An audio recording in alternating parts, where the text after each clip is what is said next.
ये वीडियो मुझे आज इसलिए बनानी पड़ी क्योंकि मैं नहीं चाहती भाई मेरी तरह कोई मंदबुद्धि बच्चा इन गलतियों को दोहरा दे, ना लड़का ना लड़की, भाई कोई भी ये गलती ना करे जो मैंने अपने फर्स्ट ईयर में की थी। मतलब मुझे सोच सोच के वो होता है कि क्या क्या ही था वो, ठीक है। तो आई विश किसी ने मुझे ये बातें बता दी होती कॉलेज जाने से पहले, या कॉलेज के फर्स्ट ईयर में भी कोई बताता तो तब भी मैं अपने ऊपर थोड़ा कंट्रोल कर लेती हूँ और ये मेरे सबसे नहीं होता कभी, ठीक है। तो शुरू करते हैं। कॉलेज कॉलेज हमारे लिए एक बहुत इंपॉर्टेंट चीज़ है लाइफ में, ठीक है। और इसकी जर्नी स्टार्ट होती है हमारी 12th क्लास से। जब हमारी 12th क्लास खत्म हो जाती है उसके बाद ना हमारी एकदम हायर एक्सपेक्टेशन होती है कि भाई मेरे को तो एकदम बढ़िया सा कॉलेज मिल जाएगा और मैं उसमें रोज जाऊँगा, रोज पढ़ाई करूँगा, घूमूंगा फिरूंगा, मतलब एकदम मस्त लाइफ चलेगी। चार चार गर्लफ्रेंड बनाऊंगा, बहुत सारे लड़कों को डेट करूंगी, सबको ऑप्शन बना के रखूंगी, ऐसे ऐसे मतलब सबकी एक्सपेक्टेशन होती है कि अच्छी अच्छी फोटोज खींचूंगी, रील बनाऊंगी, यहाँ जाऊंगी वहाँ जाऊंगी। मतलब कॉलेज जाने से पहले सारे बच्चे बहुत सारे एक्सपेक्टेशन लगा लेते हैं कॉलेज को लेके, ठीक है। पर कोई ना ये नहीं सोच रहा होता है कि लाइक कॉलेज के बारे में भी थोड़ा सा हम सोच रहे हैं कि हम किस कॉलेज में जा रहे हैं, प्लेसमेंट वगैरह के बारे में वो कोई नहीं सोचता। बस सब ना एक्सपेक्टेशन लगाते हैं कि भाई कॉलेज जाके तो मैं ये करूँगा वो करूँगा, बस कर लूँगा, ठीक है। सब अच्छा ही सोच रहे हैं, कोई नेगेटिव नहीं सोचता कॉलेज जाने से पहले। मैंने भी नहीं सोचा था, इसलिए मैं तुम्हें बता रही हूँ, ठीक है। तो तुम्हारा कॉलेज का फर्स्ट ईयर स्टार्ट हो जाता है, तुम्हारा कॉलेज का जैसे ही तुम्हें कॉलेज मिल जाता है, एक तो तुम लोग, भाई मैंने भी नहीं की थी, लोग ना कॉलेज चुनते टाइम में थोड़ा सा भी दिमाग नहीं लगाते। मतलब तुम्हारा सबसे पहले गोल होना चाहिए कि तुम एक डिसेंट कॉलेज में जाओ। डिसेंट से मेरे कहने का मतलब ये नहीं कि जिसमें एकदम मस्त ओवर क्राउडेड बच्चे, गाड़ियाँ आ रही है बड़ी बड़ी, बहुत ही मतलब एस्थेटिक इन्वायरमेंट, एकदम मजा आ रहा है इन्फ्लुएंसरों के साथ, वो नहीं होना चाहिए। डिसेंट से मेरे कहने का मतलब तुम्हारे कॉलेज में प्लेसमेंट लग गया, उसमें जितने बच्चे पढ़ रहे हैं वो डिसेंट हो, मतलब ठीक हो, उनकी प्लेसमेंट लग रही है तो तुम्हारी भी लग जाए।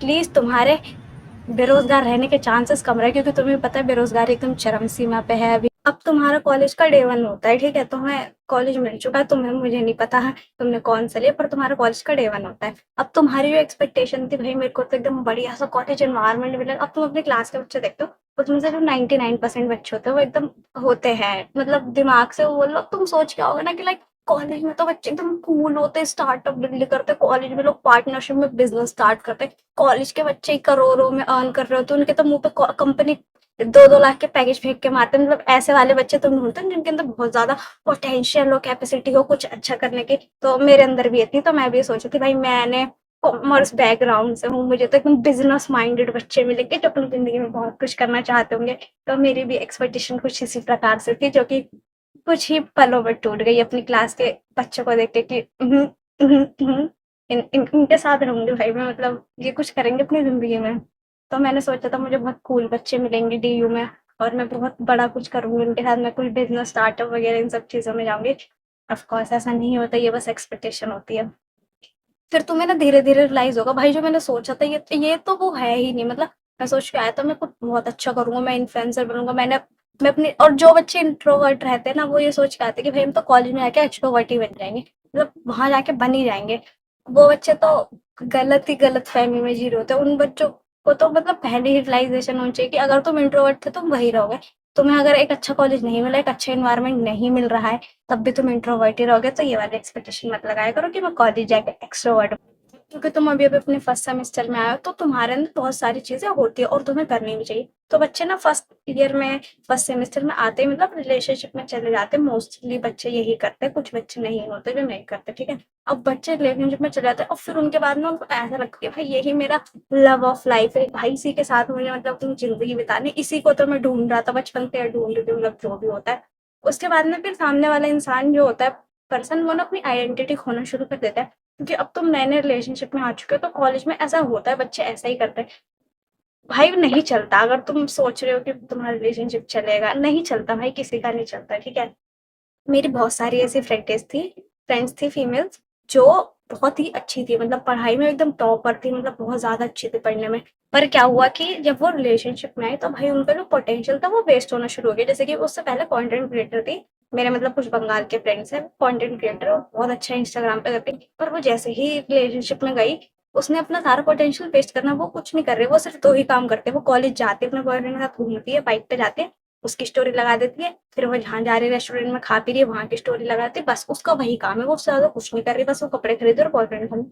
वो अपना पोटेंशियल पूरा वेस्ट कर रही है। उससे पहले वो एक डांसर थी, वो अकेडमी रन कर रही थी, एंड वो खुद एक कंटेंट क्रिएटर थी, और अब वो इन दोनों में से कुछ भी नहीं कर रही। मतलब मुझे इतना बुरा लगता है ना कि भाई सामने वाला ना अपने आप को खोना शुरू कर देता है। और मोस्टली लड़कों को बता रही हूँ, लड़के होते हैं जो जो बिल्कुल गोल ओरिएंटेड होते हैं ना, वो भी रिलेशनशिप में चले जाते हैं। फिर वो ना सामने वाले इंसान को इतनी प्रायोरिटी देते हैं, इतना मतलब मानने लग जाते हैं, एकदम भगवान पूजा करने लग जाते हैं, वो खुद को खो देते हैं। लड़के और भी चीजें कर रहे होते हैं अपनी लाइफ में, ठीक है, और वो सब कुछ छोड़। अब तुम्हारा ना फर्स्ट ईयर का जो फर्स्ट सेमेस्टर होता है वो ऐसे ही चलता है। सेकंड ईयर में तुम थोड़ा बहुत पढ़ ले तो थोड़ा बहुत ही पढ़ते हो। बहुत सारे बच्चे होते हैं वहां पे भी कुछ नहीं कर रहे होते, क्योंकि वो वही सेम लूप फॉलो कर रहे होते हैं। सेकंड सेमेस्टर भी ऐसे खत्म हो रहा है। और जो कॉलेज का सबसे डिस्टर्ब होता है भाई, सबसे डिस्टर्ब, जिससे बच्चों को नींद चैन सब उड़ जाता है, मतलब डिप्रेशन में ही चला जाता है इंसान, वो होता है सेकंड ईयर, ठीक है, जिसमें मैं हूँ अभी, मैं खुद भी उसी में हूँ। और सबसे डिस्टर्बिंग होता है क्योंकि जब आप सेकंड ईयर में आते हो ना, आपको, क्योंकि आप एक साल बिता चुके हो और एक साल आपको भी बिताना है कॉलेज, तब बच्चों को ना फिर रियलाइज होना स्टार्ट हो जाता है कि भाई मैंने तो कुछ किया ही नहीं।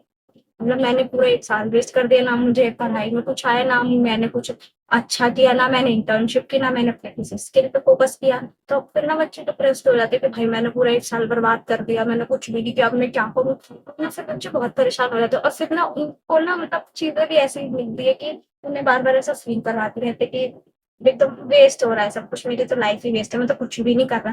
तो बहुत ही डिस्टर्बिंग सेकंड ईयर। तो मुझे अब ये लगता है कि अब भाई मैं क्या करूँ, मुझे मैं करियर बनाऊँ, मैं इंटर्नशिप करूँ, मैं स्किल पे फोकस करूँ, मैं रेज्यूमे बनाऊँ, मैं लिंक्डइन पे प्रोफाइल बनाऊँ, मैं क्या क्या करूँ। तो सेकंड ईयर बहुत डिस्टर्बिंग होता है, क्योंकि मैं खुद सेकंड ईयर में हूँ और मैंने सेकंड ईयर में अपने पर्सनल ब्रांड बनाना स्टार्ट किया है।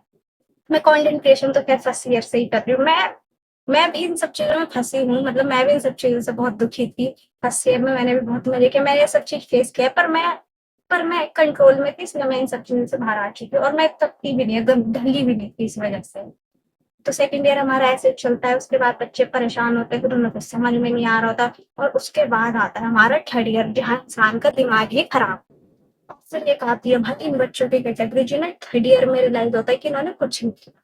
उन्हें तब रियलाइज होता है कि भाई मेरा तो पूरा कॉलेज ही खत्म हो गया, मैंने तो कुछ किया ही नहीं, ना मैंने इंटर्नशिप की, ना मैंने कोई रियल लाइफ एक्सपोजर लिया, मैंने स्किल्स पे काम किया, ना मैंने कुछ डेवलप किया, ना मैंने खुद का कुछ बिल्ड किया, मैंने कुछ भी नहीं किया। मैंने खुद पे भी काम किया, फिजिक पे भी काम नहीं किया, मेंटल हेल्थ पे भी काम नहीं किया, शरीर पे भी काम नहीं किया, दिमाग पे भी काम नहीं किया, अपने ऊपर भी कहीं काम नहीं किया, पढ़ाई पे कोई काम नहीं, कहीं पे भी कुछ काम नहीं किया, ठीक है। इनको तब रियलाइज होता है तो भाई अब क्या करूं, मैंने तो कुछ भी नहीं किया, अब तो मेरी कॉलेज लाइफ ही बर्बाद हो गई, मैंने तो बस फीस भरी, मैंने कुछ किया ही नहीं। तो जो थर्ड ईयर के बच्चे होते हैं ये तो एकदम डिप्रेशन में चिल जाते हैं, वो कहते हैं ना डिप्रेशन में होता हूँ मैं, वो थर्ड ईयर वाले बच्चों को होता है, और फिर वो बन जाते हैं एकदम लाश, एकदम लाश। थर्ड ईयर में सारे बच्चों को रियलाइज होता है भाई अब तो करियर बनाना पड़ेगा, अब तो जॉब भी पड़ेगा। मतलब एकदम बच्चे ना लाश बन जाते हैं, जैसे मतलब कुछ पता ही नहीं दुनिया में क्या चला। मतलब तुम क्लास में आओगे तुम्हें बच्चे दिख जाएंगे बस किताब खोल के बैठे हुए, बस उन्हें कुछ नहीं पता वो क्या कर रहे हैं, एकदम जैसे वो आदि मानव हो चुके हैं, ऐसे बोल लो, मतलब एकदम मरे हुए बच्चे, एकदम ऐसी हालत हो जाती है थर्ड ईयर में कॉलेज की। क्योंकि तब तो मेरा रियलाइज होता है कि भाई शायद जॉब भी करनी थी या अपनी लाइफ में कुछ करना था, तो वो उस चीज को तो थर्ड ईयर तक रियलाइज करते, मेरा वो फेज नहीं आया, मेरा आएगा, इसलिए मैं उससे पहले प्रिपेयर करके चलूंगी। अब मैंने ना भाई तुम्हें कॉलेज के तीरों से भी बता दिया कि तुम्हें फर्स्ट ईयर, सेकंड ईयर और थर्ड ईयर में क्या देखने को मिलेगा, ठीक है। मैं खुद अभी सेकंड ईयर में हूँ, मैं खुद पे काम कर रही हूँ, मैं नहीं चाहती कि कोई भी मतलब ये गलतियां करे। मतलब अगर मेरे थ्रू किसी को हेल्प हो रही है, किसी को पता चल रहा है पहले से क्या होने वाला है, तो प्लीज वो चीज को वो सुधार ले, मेरी तरह ऐसी हरकत ना करे अपना फर्स्ट ईयर घूमने फिरने में, लोग अटेंडेंस में बस इधर उधर एक्सप्लोर करने में बर्बाद ना करे, क्योंकि मैंने बहुत बस मैं ये चाहती हूँ। और भाई अगर तुम भी ऐसे हो जिसको नहीं पता है कि उसे क्या करना है, मतलब अगर तुम कॉलेज के फर्स्ट ईयर में, कॉलेज के सेकंड ईयर में, कॉलेज में थर्ड ईयर में, ये तुम्हारा कॉलेज भी खत्म हो चुका है ना, खत्म हो चुका है, पर स्टिल तुम्हें अभी भी समझ में नहीं आ रहा कि तुम्हें क्या करना है अपनी लाइफ में, तुम एकदम परेशान है, तुम निराश है, तुम डिप्रेशन में जी रहे हो, तो कल मैं एक डालूंगी अपना डे 11, जो कि हमारा 180 डेज एपिसोड का डे 11 होने वाला है, उसमें मैं तुम्हें सारी चीज डिटेल में बताने वाली हूँ कि अगर तुमने अपने कॉलेज लाइफ को पूरे तरीके से बर्बाद कर दिया तो अब तुम्हें क्या करना चाहिए। तो वो वीडियो मैं कल डालूंगी, उसको देखना जरूर, जरूर देखना, मतलब भूलना मत। और ये हमारा एपिसोड 10 है, 180 डेज का। इसमें मैंने तुम्हें बताया कॉलेज के जो सबसे डिस्टर्बिंग फेज होते हैं वो क्या है और कैसे कैसे होते हैं कॉलेज लाइफ। तो अगर तुम अभी कॉलेज में नहीं गए, तुम्हें पहले ही पता चल गया, तुम कॉलेज के बाहर जा चुके तो भी तुम्हें पता चल चुका है, तुम्हें तो पता ही होगा कि क्या होता है कॉलेज में। पर स्टिल अगर तुम्हें नहीं पता है कि तुम कॉलेज के बाद क्या करोगे, तुम्हें नहीं समझ में आ रही भाई मेरी कॉलेज लाइफ तो ऐसे ऐसे चल रही है, कुछ समझ नहीं आ रहा क्या हो रहा है, तो कल मैं एक वीडियो डालूंगी, इसे जरूर देख लेना। तब तक के लिए बाय।